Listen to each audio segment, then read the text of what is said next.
साताऱ्यात राष्ट्रवादीचा हल्लाबोल, जनतेच्या प्रश्नांवर महामोर्चा, जिल्हाधिकारी कार्यालयासमोर ठिय्या आंदोलन.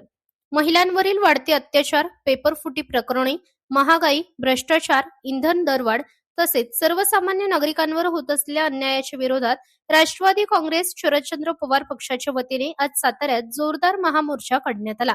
जिल्हाधिकारी कार्यालयावर धडक देत आंदोलकांनी ठिय्या आंदोलन करत केंद्र व राज्य सरकार विरोधात जोरदार घोषणाबाजी केली. या महामोर्चामध्ये राष्ट्रवादी काँग्रेस शरदचंद्र पवार पक्षाचे प्रदेश अध्यक्ष शशिकांत शिंदे यांच्यासह पक्षाचे पदाधिकारी, कार्यकर्ते आणि महिला मोठ्या संख्येने सहभागी झाले होते.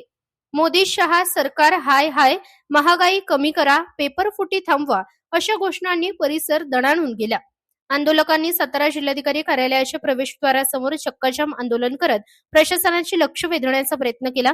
यामुळे काही काळ परिसरात वाहतूक विस्कळीत झाली होती. रस्त्यांवर वाहनांच्या लांबच लांब रांगा लागल्याचे चित्र पाहायला मिळाले. केंद्र सरकार, राज्य सरकार आणि प्रशासनाच्या विरोधात संतप्त घोषणाबाजी करत आंदोलकांनी विविध प्रश्नांवर तातडीने उपाययोजना करण्याची मागणी केली. आंदोलनाच्या पार्श्वभूमीवर परिसरात पोलिसांचा बंदोबस्तही तैनात करण्यात आला होता.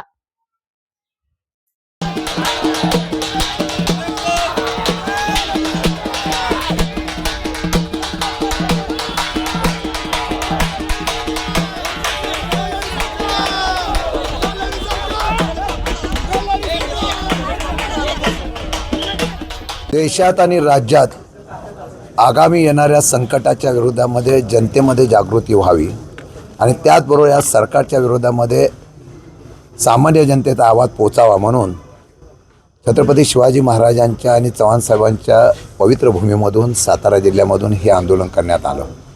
आंदोलनाचा विषय एवढाच होता की महागाई प्रचंड प्रमाणात वाढायला लागलेली आहे.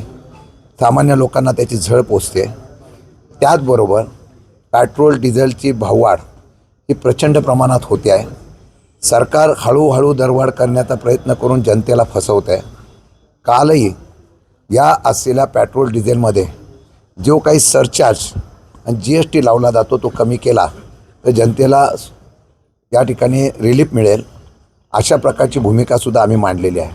मला वाटतं की फक्त जनतेच्या खिशातून पैसे काढायचे आणि देशात आणि राज्यात सत्ता आणण्यासाठी या ठिकाणी बोली करायची असा सध्याचा प्रकार सरकारच्या केंद्र राज्यातून चालू आहे. एका बाजूला जनता होरपळते, दुसऱ्या वेळेला पंतप्रधान परदेशात जात आहे. एका बाजूला जनता होरपळते आणि महाराष्ट्राची लोक दिल्लीमध्ये जाऊन शेतकऱ्यांच्या कांदा आणि साखरेच्या प्रश्नाचं नाव घेऊन फक्त विधान परिषदेच्या निवडणुकीचा जुगार खेळत आहे. बोली लावली जाते. नगरसेवकांनी त्या ठिकाणी सदस्यांना खरेदी करण्याचा त्या ठिकाणी विक्रम केला जातो आहे. तेच पैसे जनतेसाठी वापरावे अशी प्रकारची मागणी आहे.